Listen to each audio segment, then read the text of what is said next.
Hey guys, how's it going? Today we are just going to review basic 3D layers in After Effects and the different transitions that add to working with 3D layers.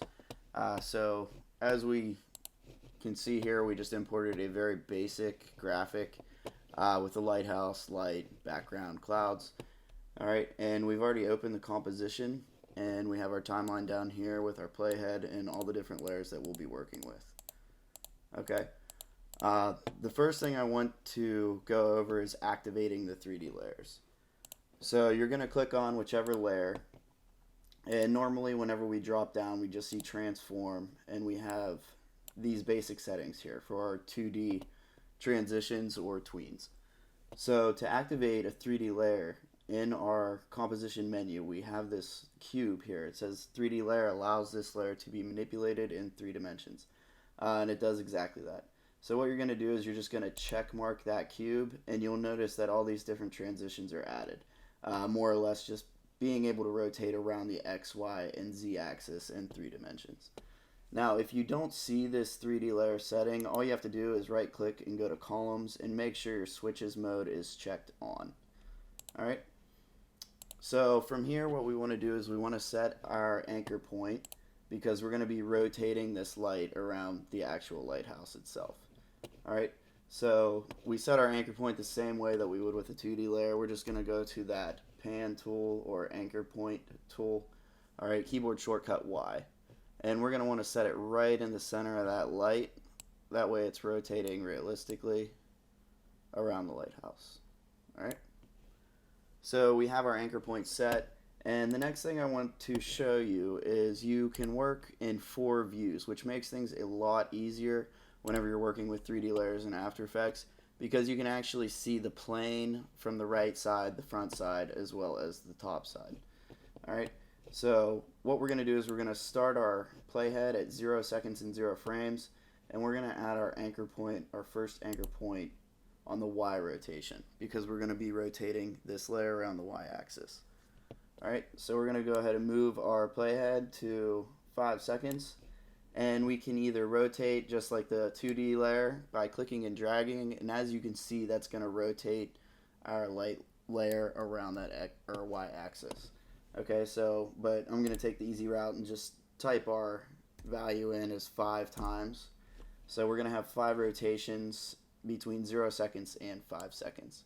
So if you begin to scrub your playhead, you can notice that this plane is actually rotating in 3 dimensions, right around that Y-axis. So the next thing I want to show you is a transition in position. Okay, so you can see rotating around the different axes in 3D layers. So the next thing we're going to do is we're just going to be moving our cloud layer from behind the other layers and front of the other layers in a position change. Okay, so we're just going to set our position keyframe at 0 seconds in 0 frames. Alright, and we're going to go back to that move tool. Now as you can see in the top view that we're working in the top left corner, you can click and drag on these arrows, bringing the clouds closer to the camera, as you can see in this right panel, or further away from the camera. And that's just going to be the simple transition that we are going to do with this position change. Is at 0 seconds and 0 frames. We're just going to place those clouds kind of behind our actual lighthouse and a little off to the left. Then once we move to 5 seconds, we're going to bring those forward and we'll move them a little bit towards the right side of that lighthouse. Alright, making it appear that they are getting closer, they are moving through the lighthouse and the light.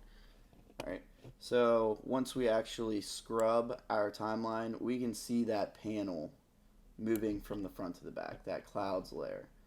Okay, and you can notice in the top right where it does appear that the clouds are getting closer to you and they are moving through the actual lighthouse layer itself. Alright, so let's return back to one view, and we will quickly preview that. Let's fit it up to 100%, make that window a little bit bigger, and we can just RAM preview by going to our preview menu, hitting RAM preview, let that render out,